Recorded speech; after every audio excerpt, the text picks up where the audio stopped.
Welcome back to DYAD in the Force, guys. We are joined by our resident DYAD in the Force contributor, Calfor, and also resident Land Shark.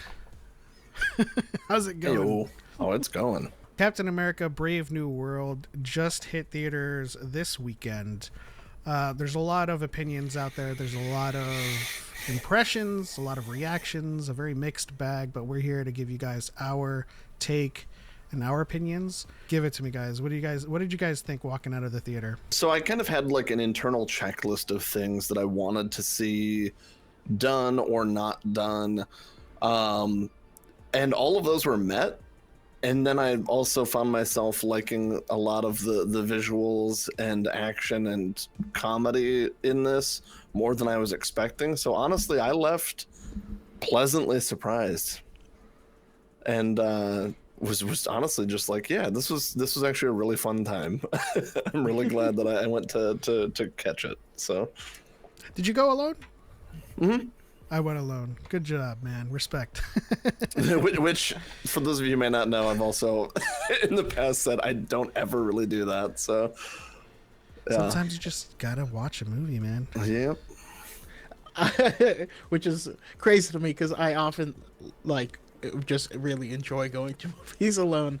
But I love watching that's movies alone, but I don't like going to theaters alone. Because when I'm in a theater and there's like a bunch of noisy people around and it's just me, just having to tolerate it all, it's like, why am I even here? Like, I would rather just be at home.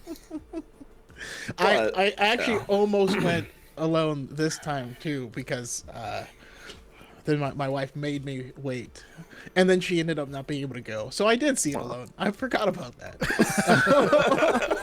Anyways, Captain America Brave New World, there was a lot of things that I really enjoyed. So specifically, I enjoy Sam Wilson as Cap. I think he really elevated his performance. I think it's difficult when you have someone who is oftentimes the sidekick is used for comedic relief more than anything else, and so it's hard to make that adjustment from the comedic relief to the main character, and I thought he handled that perfectly. I thought the inclusion of Joaquin becoming that comedic relief, and I loved his personality and just the brightness that he kind of added to it. There was a lot that was awesome about this film. The action scenes I thought were fantastic, and the MCU has a lot of people who just run around and punch people, which they even make a joke about in the trailer for Thunderbolts. For the Thunderbolts, yeah. But and so they really utilized his wings, his shield, his jetpack, and Red Wing in a lot of cool, creative, and interesting ways. So I enjoyed that. Overall, though, this felt like two different movies in a trench coat. And that's what was weird to me. Interesting. From a writing standpoint.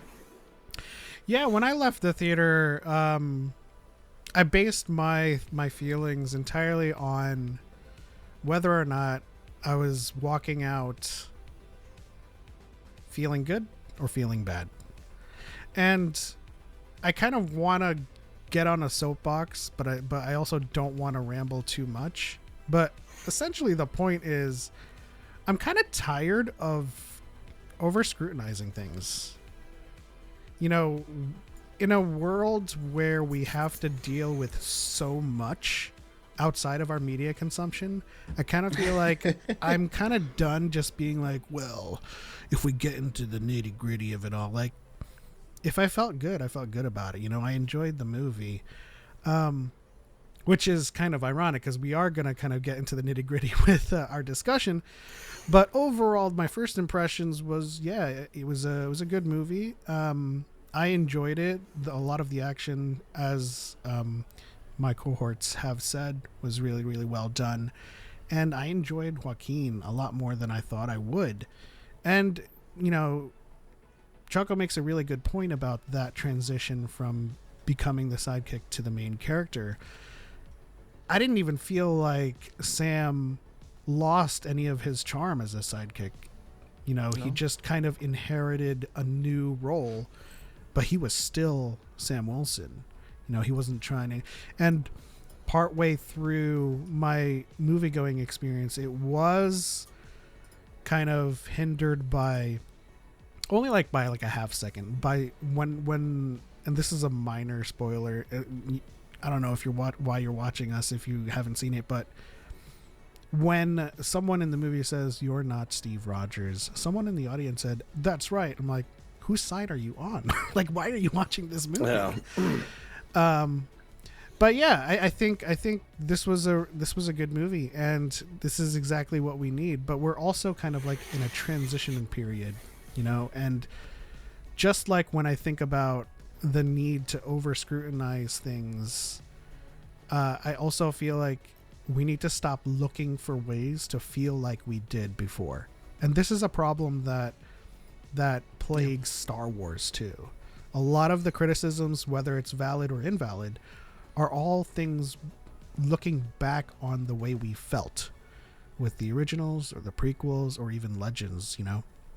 So with this one, I feel like everyone is looking for a constant end game, like dopamine hit.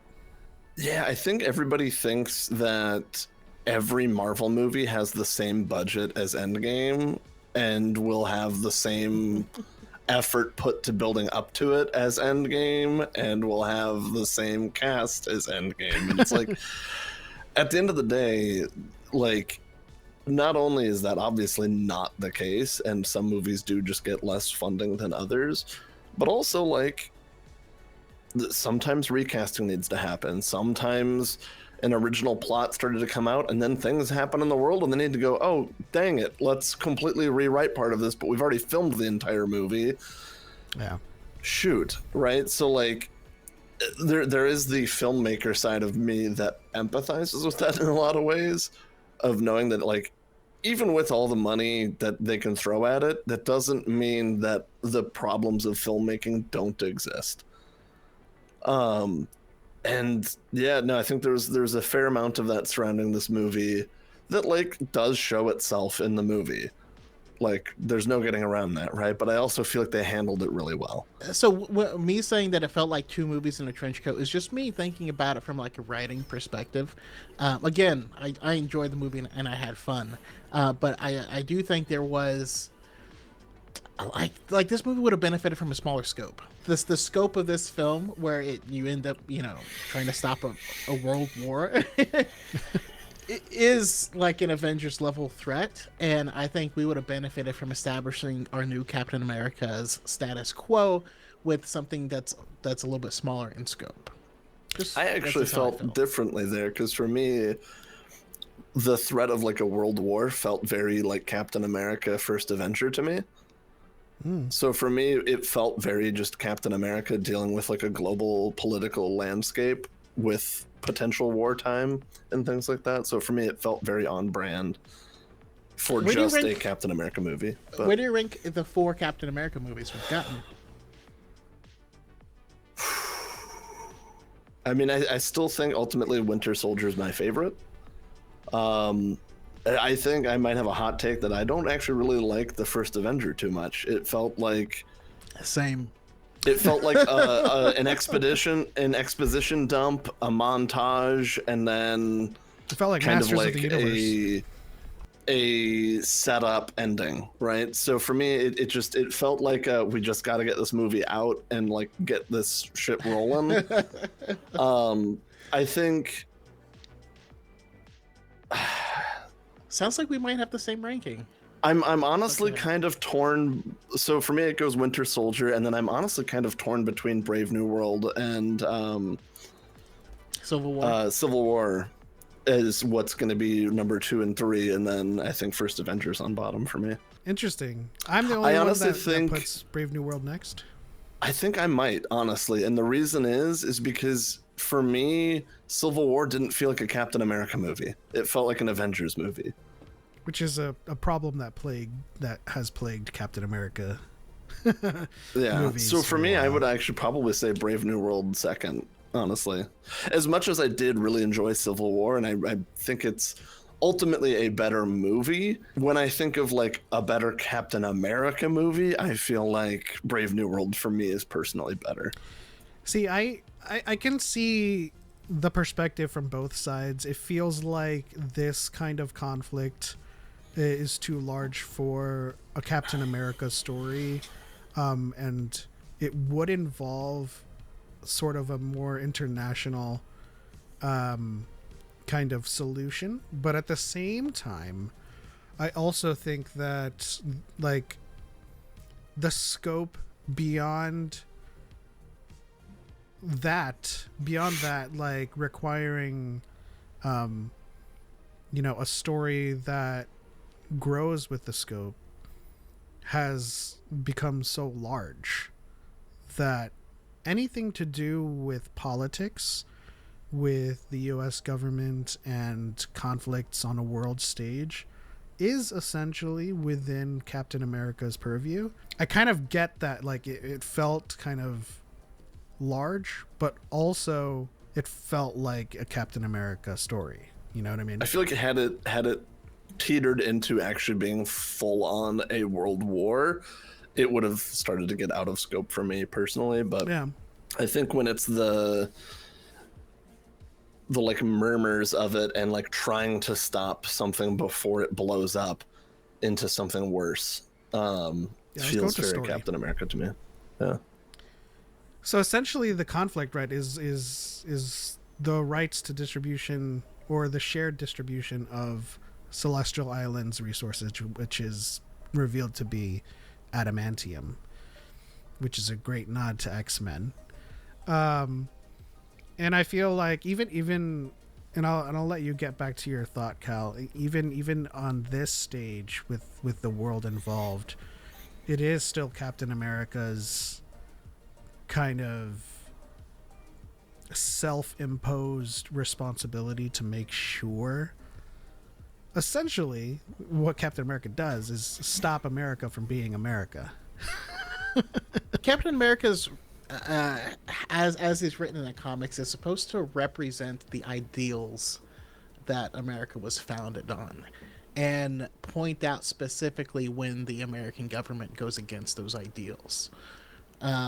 So in that sense, that's where it works out. But like it's been a long-standing thing in the comics that, if he's not playing ball, Steve Rogers will straight up just walk away. That's originally why we got John Walker as like someone who will always play ball no matter what. And it's happened several times. So I do like, that Anthony Mackie definitely understood the assignment. He got some flack for some comments that he made, that when he was talking about what Captain America represents, he says he wasn't sure that America was supposed to be one of them. And he's actually right. Like, Captain America represents empathy for your fellow man. That's what he is. That's what, Steve Rogers was. That's what Chris Evans said, like at the beginning of his run. And so, yeah, that part they did do pretty well. Yeah, I think for me with this movie and kind of the story with it as well is, especially coming off of The Falcon and the Winter Soldier, Sam's Cap is a different Cap. There was a few things that were on my checklist of things that like needed to happen in this that I'm really glad did. One was I needed him to still just not have the super soldier serum. Yeah. Because for me, his greatest power is his ability to empathize and connect on an emotional level using his experience as essentially a counselor or a therapist to not solve every problem just by punching it to death. And that's kind of leads into another check or a checkbox that was checked for me, which was how he inevitably would beat, which we saw in the trailers, the Red Hulk, right? Mm-hmm. I didn't want it to just be this contest of brawl, because that to me just doesn't feel like Sam's Cap. Yeah. And so that was another thing that was really important to me to have happen in this movie itself. And I think they did it really, really well. There was a line earlier after Are we in spoiler town now, or, Yeah. or okay, cool. After Thaddeus Ross, says you're not Steve Rogers, and calls him son, and like basically tells him to get out, right? Like super heavily charged conversation. He has the conversation afterwards, where he pretty much comes out and says, because Leela's like, don't be the guy that has to do this the hard way. And he's like, I guess I'm that guy who has to do it the hard way. And for me, that's his growth arc, is he needs to not be the guy that does it the hard way and does it his way. Because the hard way would be to try and fill the shoes of super soldier white man Steve Rogers, right? Like, he's just not that person. He needs to be his own Captain America and figure out what that means. Like, the hard way for him would have been taking the super soldier serum and trying to win a contest of brawl with the Red Hulk. That would have been the hard way. But he did it his way. And that was something that was super important to me to see. So I'm just really glad that they stuck to that. And I think the conversation between him and Bucky really hammered that in for me, which was Steve gave people hope. You give everyone something to aspire to. Yeah, because not everybody's going to be able to have a serum, right? So I absolutely agree. I love the line, the like poking fun at it during the fight, where he's like, I definitely should have taken the serum, because he's like, the hard way is literally a hard way for him, and I love that this is part of his character, because it makes all of his actions all the more potent when you think about how much he has to go through, how much he doesn't have at his disposal, right? He's got gifts from Wakanda, that's true. He's got technology on his side. By the way, I didn't know how I would react to the landing scene, but I love how they did that. I thought it was an audio glitch. I really did. I thought that they forgot the audio of him landing. But yeah, that was really cool. I think they nailed that particular concept really well, and it also kind of lent to Joaquin's character arc as well, because he was trying to be Falcon, and he too doesn't have the serum. Yeah, and it's I think that's what was nice about it too, is that story passes on to him as well. It's like, you don't need to be the Falcon I was. You need to find out how you're going to do it yourself, and things like that. And I just thought it was just a really cool message with it all, I guess. Especially when it turns out that Joaquin basically grew up looking up to Falcon specifically as one of the Avengers, which is cool, which makes sense. Like, you can't, regular people aren't gonna look up to the Hulk. Man, I wish I was that big. Like, I don't care how much time you spend in the gym. I mean, so it's that was just really cool, and watching him kind of embody that. But also, we have this story of, he's the first Black Captain America that is being recognized, and I love that we got Isaiah Bradley back into the mix, because his story, and God, that actor, like, he's such just an OG, like, I love him so much, but there's so much like pain and stuff, behind his eyes, and you find out that just like in the comics, his wife died while he was in prison, and he was just recently exonerated, and all everything went going public with what happened with him, and so you have him saying, I'm not going back to prison, and so I love that personal stake of this man that that now he looks up to, and trying to get him out of prison, because he knows that he's not going to make it in there. If Sam doesn't get him out, he will die in prison, and he doesn't deserve it. Either time. That whole scene too with the arrest, like, genuinely made me sick to my stomach. I was scared. In the theater, hearing him, like, the only thing he was caring about that moment was his suit that he wore to his wedding. And then just the looking, like, both Isaiah and Sam looking at each other and just knowing, like, none of this is right. And you shouldn't have to go along with this, but, like, we just, it's the only option we have right now. How did you guys? It's also knowing that this could heartbreak. go. It's also knowing that this could go very wrong very quickly if things don't happen perfectly. How did you guys feel about how they treated that scenario? Because I know from the trailers, a lot of people thought that they were kind of sandbagging Isaiah Bradley and just kind of picking, you know, the easiest target to hold culpable for this. But I don't know, just initially I thought they kind of saved it by making it something that happened to a lot of people, and it wasn't actually him that was the culprit, you know what I mean? How did you guys feel? Yeah. I mean, ultimately, that was one of my 5 things on my checklist, is that Isaiah gets a happy ending. Because I needed that for my soul. But I do think it was... I think they played it well in the sense that it fit with the characters' backgrounds. He handled it the way I would expect him to react to it all. Like, nobody puts me in solitary confinement again, and how he as a character reacted and responded and worried. But I also think they did really well to even showcase how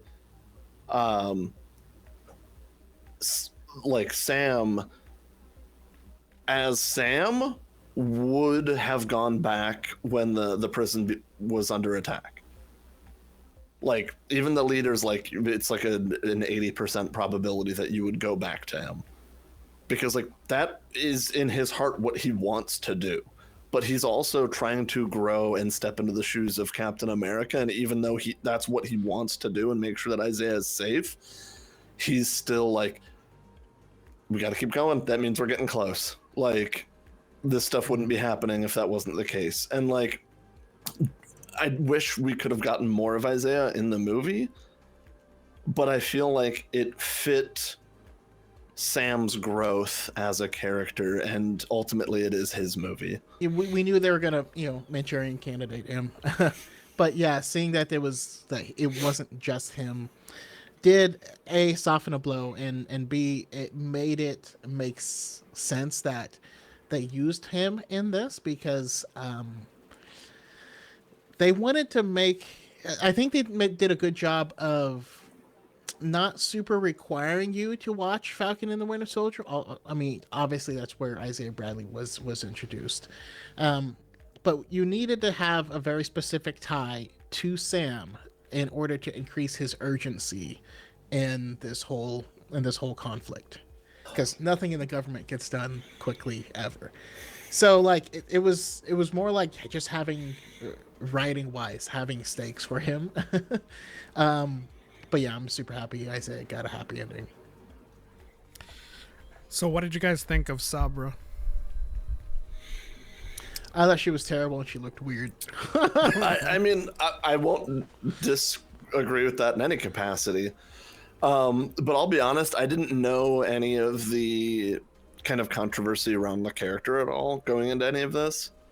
And honestly, I did think some of her acting made me suspicious of her very early on. So I'm like, are you actively being mind controlled, and that's why you're kind of weird right now? And so I think for me personally, it actually kind of benefited the characters. I'm like, I don't know you and I don't trust you. And so I think that added to that aura, I guess, of... She looks like a hairless cat. That's interesting. I actually kind of enjoyed her character.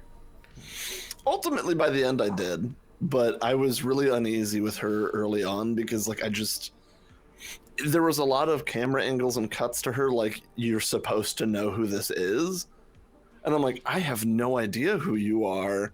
I didn't But either. they keep cutting to you, so why? Like, are you up to something? I'm constantly watching their hands to see like if she was the one triggering the phones and all this stuff. I'm like, I mean, yeah, but I think they played it really well. I think it ended up being kind of similar for me. The one thing that I was kind of confused about is like, is she? I don't know anything about her character, but is Sabra or is her character supposed to be kind of that small? So in the scenes, it was noticeable. Like I'm watching it. I'm like, this girl has got to be like 4'10" and like 72 pounds. I swear to God.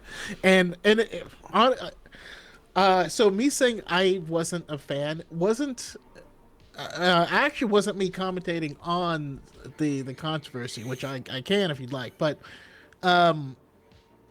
watching her, I was just like, I don't know, man. For me, I will say I do think that because I know that there was like some rewriting that had to happen with her character and things like that, I do think it was smart of them to play it as she was an ex-widow. And because, you know, in the Red Room, all of the widows had to deal with like mind control and stuff like that. So it makes sense for her to catch on to the concept of mind control pretty quickly and to empathize with the people who are in that position. So for me, I think that like, even though it like, yeah, I mean, I think some of the dialogue was a little sloppy, or just like a little too quick at times. It still wound up in the end working for me. It seemed like she was supposed to be like it felt like she was supposed to be somebody more than she was. Like that feeling never left throughout the movie. Yeah. And I imagine had certain things not happened in the world, that probably would have been a character that would return. But as it was written, I mean, I think the character is inoffensive in and of themselves, but they didn't. I don't feel like they really added or subtracted anything from the film. Like, you could replace that character with just about anyone at any time, and it wouldn't have affected the movie in any way, shape, or form. My biggest problem with Sabra was, well, frankly, they treated her as if like Cal said, they treated her as if you were supposed to know her, right? When Thaddeus introduces her as his head of security, and I'm like, why? Like, well, yeah. I hate to kind of judge a book by its cover, but like, why is someone so small your head of security?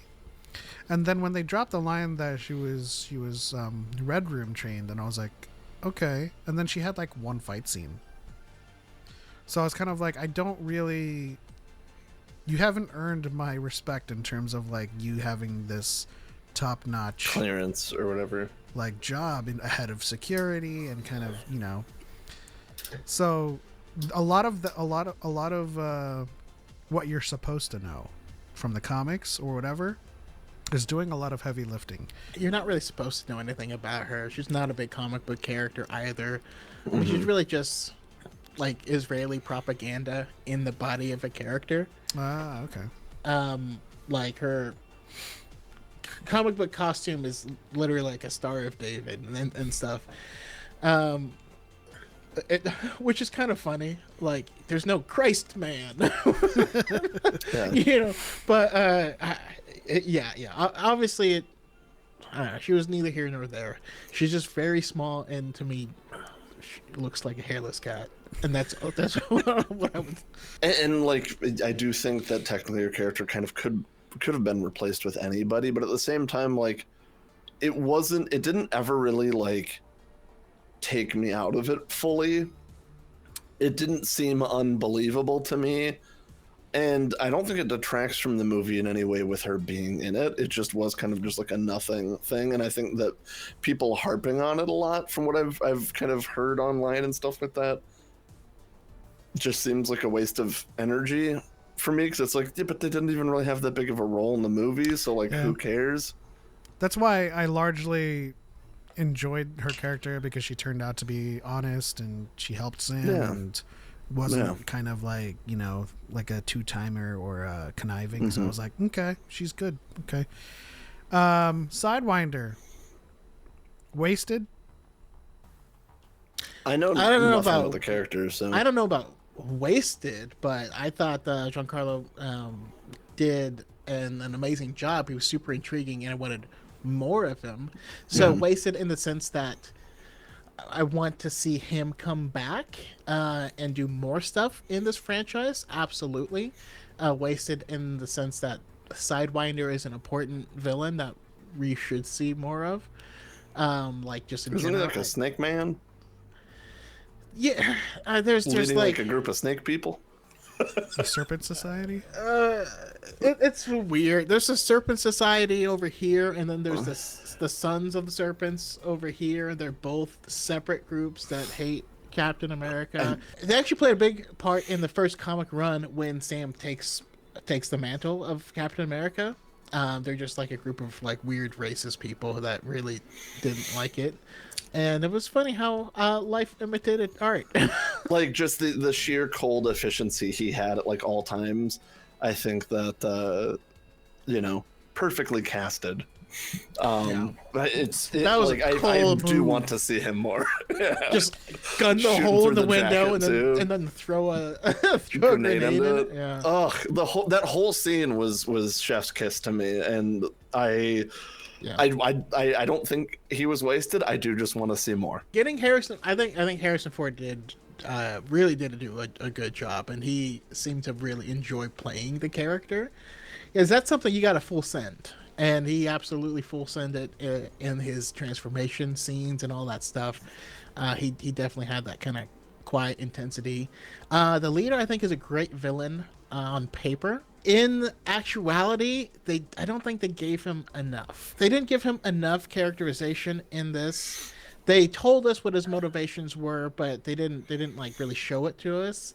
And he's one of those villains that just kind of that cheese it up, which I'm not dissing on things being cheesy, but like Giancarlo, there's no cheese on there, and then this one is kind of extra cheesy. So I definitely think he could be utilized very well in the future of Marvel, because he's the type of villain that I actually would like to see in one of those larger things where we're getting a lot more of these otherworldly elements. But that's ultimately what I mean by this felt like 2 movies in a trench coat, because this put a grounded Sam Wilson Captain America movie inside of what was written to be a Hulk movie. So I don't disagree with that at all, and I think that is actually really valid to make this is ultimately a Hulk sequel and a Captain America sequel, right? It's kind of 2 things at once, but I also feel like, given the state of the MCU and kind of superhero content in general, I feel like that's just bound to happen at pretty much most times at this point, is that like threads are going to start to connect, and in anything with a superhero, the villain's perspective and the hero's perspective are kind of 2 different stories at all times anyways. And I feel like a bad superhero movie wouldn't also continue kind of the villain side of the story or that side of it at all. So as much as I do agree this is kind of, ultimately a Hulk sequel, but also a Captain America movie, for me, it still really works. My criticism is more about how the foils feels like they were written for the other character. Thunderbolt Ross has always been chasing the monster so much that he was acting like a monster himself, and he has to find the good person deep down. That would be a perfect like mirror for a Bruce Banner story who has that same exact dichotomy, as well as for the leader. So like the actual way that the characters are written and their inner conflict and what they're trying to overcome, it seems like it was written for the Hulk, where like it would fit and there would be reflections of each other in these different characters. So yeah, when I say it feels like two movies in a trench coat, I mean that the actual characters, their growth arcs, their foils, seems like it was out of place. Yeah, I kind of like agreeing with the both of you in terms of the leader, and kind of my issue with the leader, and you can correct me if I'm wrong if you know a lot about the character from the comics, but the leader, when they described him as as the radiation or the gamma having given him like a bigger brain, the first impression I got was a brainiac or a thinker or a character who's very smart. And I feel like my issue with the leader in this movie is that he exists solely to catalyze or galvanize Thaddeus Ross into the Red Hulk, and we never really got to see the potential of that intelligence. My rationale behind that is because that was his goal. Wasn't to beat Cap. His goal was to beat Ross, and he did in the end. Yeah. And so ultimately, like, he succeeded at what he wanted to do. But now that that whole problem for him is nipped in the bud, now he can actually start putting that intelligence towards something entirely different. Even though they confront him at the facility, he was still in full control of that entire altercation. So he had a full preparation plan. He had a full tangent of brainwashed soldiers, a way to lock them inside, because he knew all he needed to do is delay them long enough for him to get to the next point in his plan. So even then, that it still did work, even though it was highly improbable to happen. So it still worked. My contention is not it didn't work. My contention is that I would have liked it to be better or more potent in the display of his intelligence. Like, yeah, it all worked. I get it. But like someone who has a brain, like a big brain, and I just feel like there should have been it should have been something more robust, in my opinion. All right, what did you guys think of the action? I liked it. All right, we can move on. It was good. It's good. Yeah. Is action. The movie, listen, like I mentioned earlier, that landing scene where I thought literally they didn't record audio for his landing. I was like, he should have been like for a landing, but he was like, wait for it, and then like the delayed sonic boom was just incredible, and the way he fights is indicative of him owning his version of being Captain America. The way he uses the shield is different from Steve Rogers. The way he uses Red Wing, and I hope Red Wing's okay, because kind of got smurfed Roasty by toasty. Red Hulk. But yeah, even Joaquin's Falcon was different. My favorite sequence of the movie was actually the Celestial Island sequence of them trying to avoid the war. I mean, yeah, the fight scenes were really, really good, but like this really showed the quality of him as Captain America with his wings. Well, first of all, the vibranium tech in the wings, being able to use it to actually absorb the kinetic energy and then send it back was just super cool. Just certain little things of sometimes he's using the shield to block him, sometimes it's a wing to block everything. Sometimes he folds both of the wings in and then just uses the rocket boost to just fly at you with just a shield. They definitely went as creative as possible with what can we do. And I mean, if you watch, Falcon and Winter Soldier, you saw him training with a shield. Yeah. And it was rough going, but he was starting to get it. He was starting to get better at it. And yeah, no, he took that up to 11 in this and did all kinds of crazy stuff that you just never considered. For me, that was one of the really cool things was at first in that first initial scene that you're talking about, Pep, like what I took away from that was, I loved the line of wait for it. And then like the shockwave comes and hits. But for me at first, I was like, how are his legs okay? But then it's explained later that in his clothes and in his suit, there's that vibranium nano weave in it to absorb impact and stuff like that. And I'm like, honestly, he's the perfect character for that technology. Yeah. Because that's what he's going to be dealing with a lot, is he's going insanely fast. And if he needs to stop, if he needs to hit something, I mean, let's not talk about what it's going to do with the G-forces in his internal organs, but hey, like, well, as far as like... To that idea, I think there was, I don't know if this is just like an oversight with the science of it, but considering how much kinetic energy he generates with the wings in flight, he should have a lot of energy already built up to spend just by pure flight. You know what I mean? We'll move his wings and it shoots like little shards.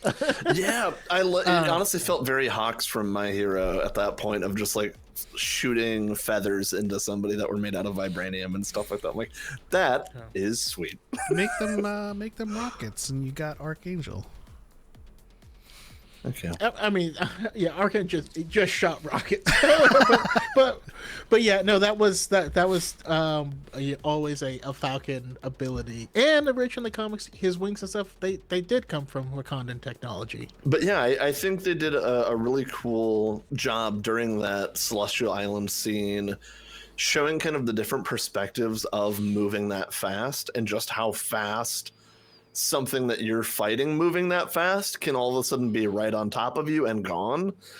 And I think that they really showcased a lot of that really well. And then they took the time to slow down the fight scenes when it was important to, like when he's cutting through the wing of the jet and stuff like that, to let you really be like, oh, like just sit in it for that moment and really enjoy it. But I do think that, like, ultimately my favorite thing with this movie was just seeing the shield used in unique ways, seeing him like bounce off of something and then kick it to bounce it off of something else again, or to like see him use it with his wings, or to see Red Wing even take the shield and use it to deflect things for him and stuff like that. Like, that was the coolest I want a Marvel when Rivals character of him now, really bad.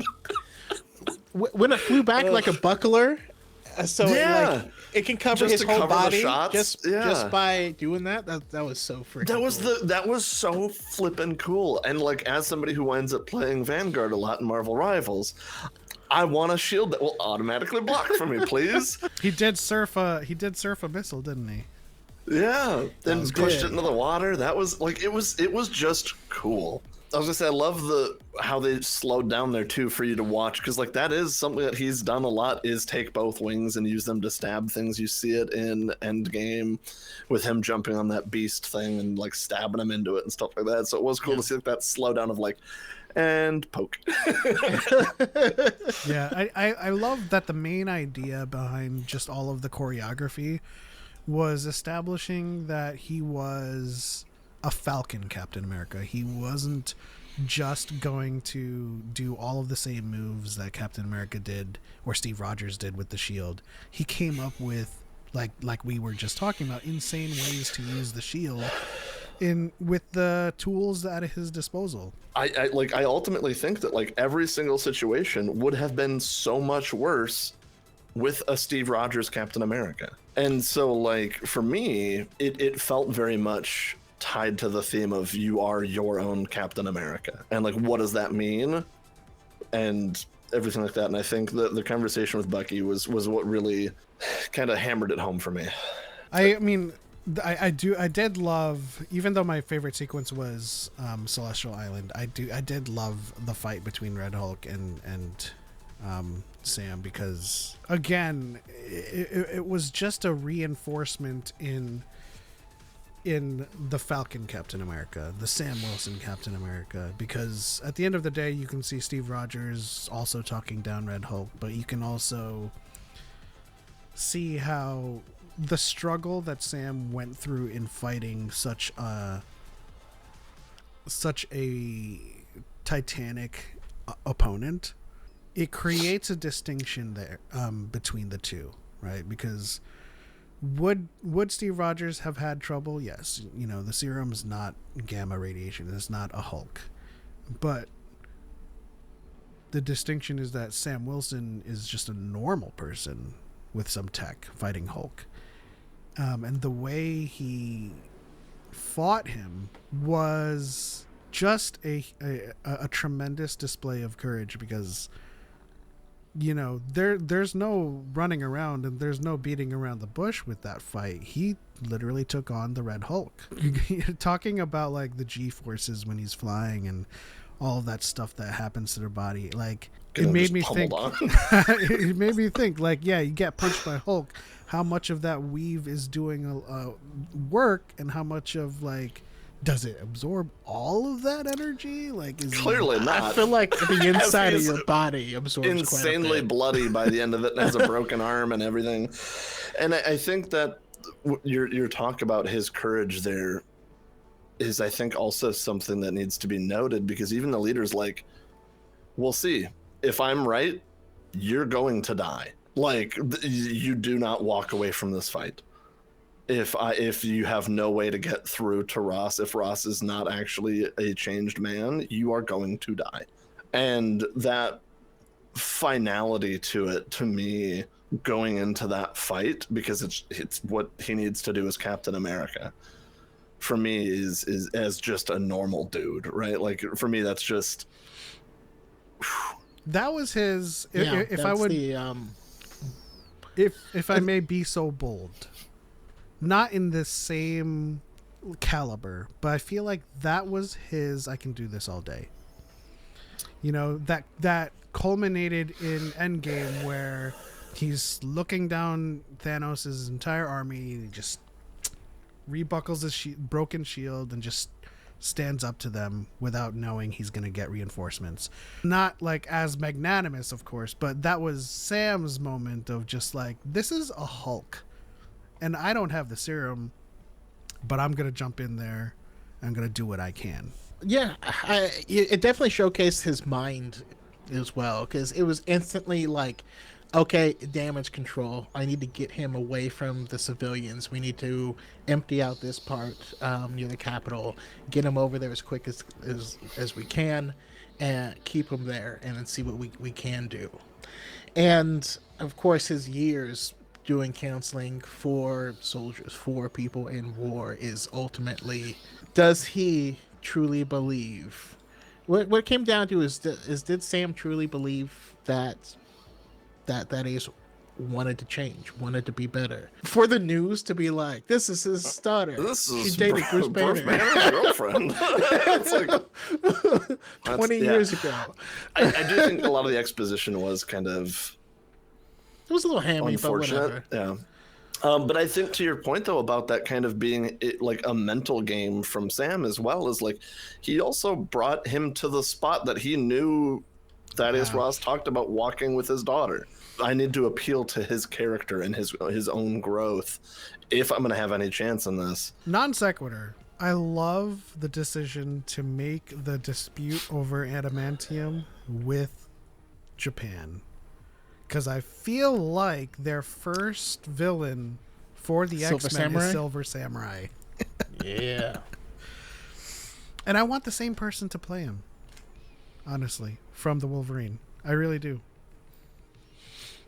I don't know who that is. Also, you could introduce Psylocke in there too. Just saying. Could. Hey, yo. I mean, the new Psylocke. The other one is the old one is too complicated. Yeah. Betsy Braddock in the body of a Japanese woman. It's weird. Very Ghost I in don't the like Shell. it. The movie, yeah. But yeah, as we get into our overall feelings of the movie, you know, I'll say it first.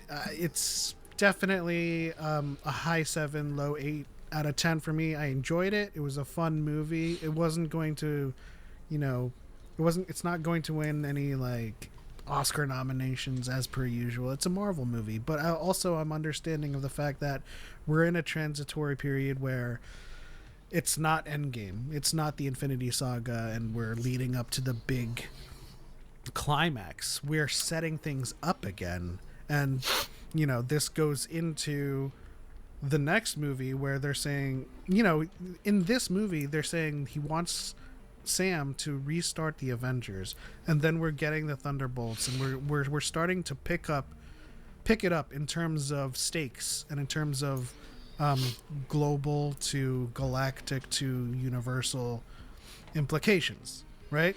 The Fantastic Four is coming, so we are going to build it up, and the X-Men are coming, so we are going to get to a point where it's Infinity War Endgame levels of hype and excitement.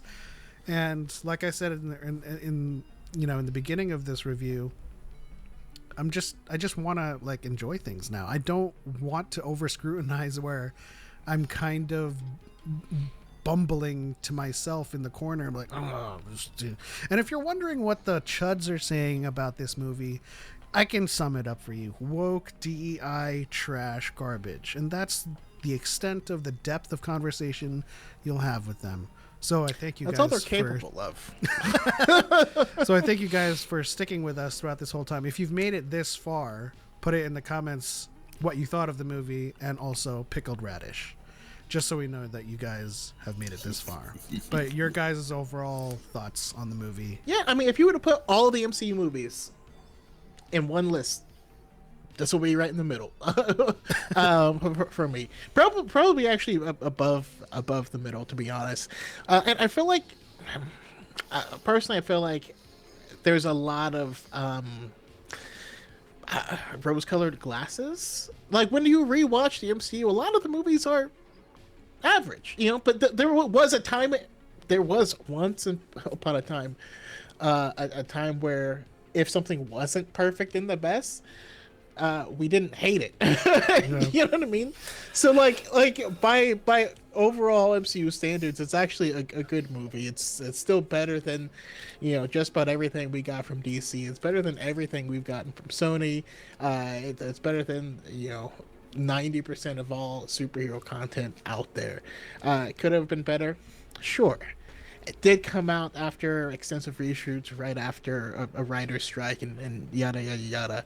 And overall, it was a fun movie that I enjoyed and will definitely revisit. As far as like, I wish it. The MCU's gotten too big though, because there was a lot less they had to keep track of back in the day.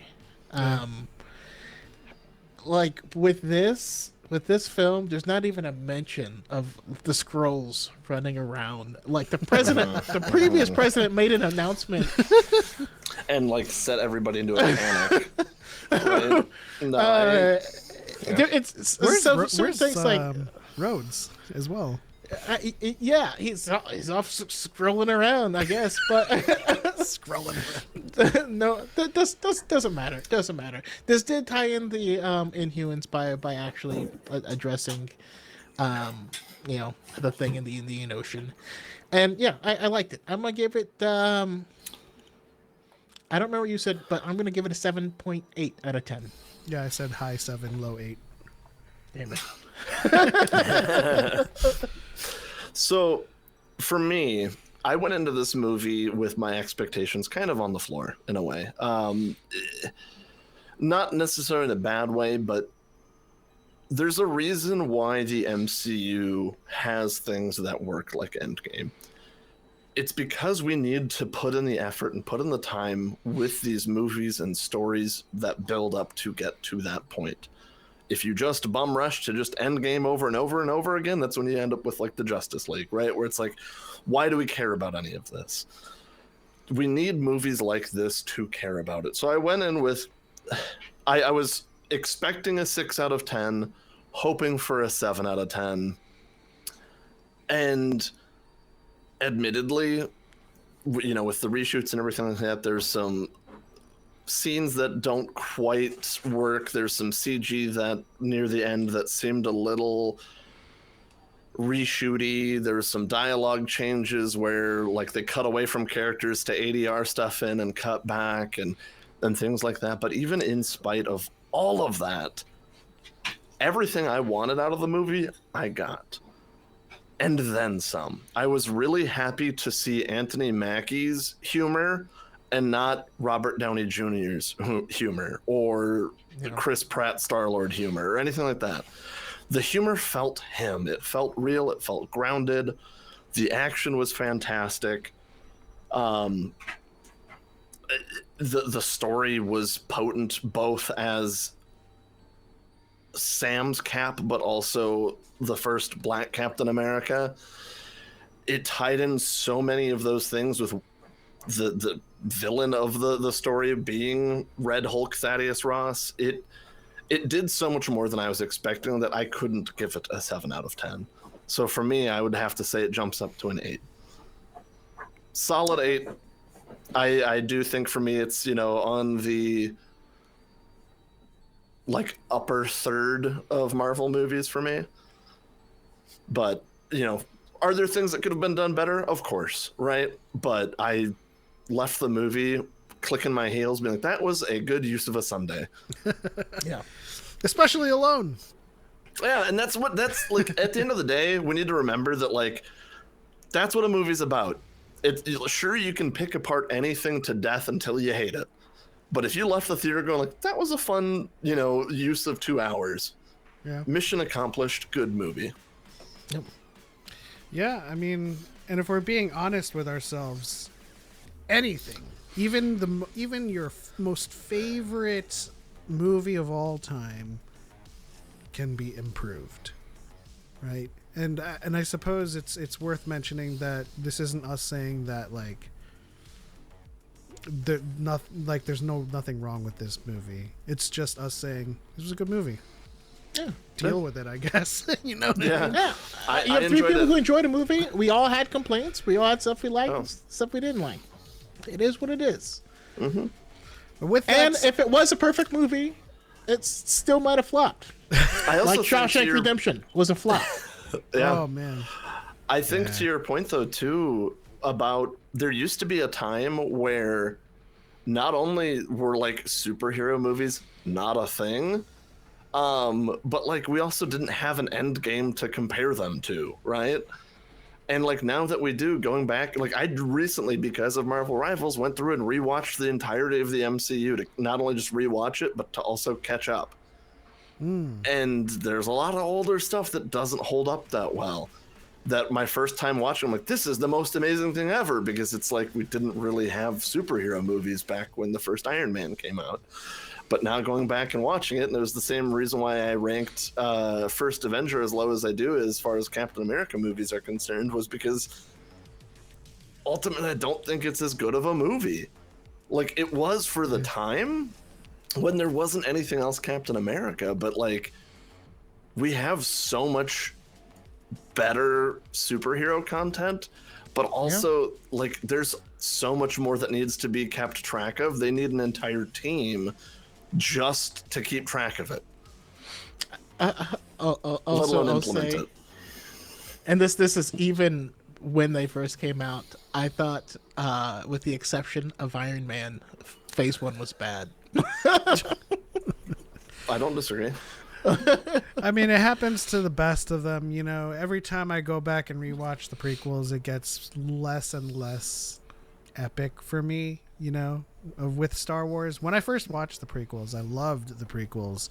And then the more and more that, especially, you know, becoming a content creator and discussing these movies ad nauseum, like the Phantom Menace gets more and more bad. Not bad, okay. It gets more and more, it gets less and less, I suppose, magical. But that's because we're actively trying to dismantle the magic. With that said, I want to thank Cal for joining us on this full review and analysis of Captain America Brave New World. If you've made it this far, once again, pickled radishes in the comments and let us know what you thought of the movie, and try to keep it civil. But if you can't, I mean, I'll just delete the comment. Anyways. Keep it Civil War. Oh, you did a thing. Like this video, subscribe for more videos from DYAD in the Force, and that's it. On to the next one. What do we say For life? For life. We are fans of a lot of different things. And get off my plane. We'll see you next time.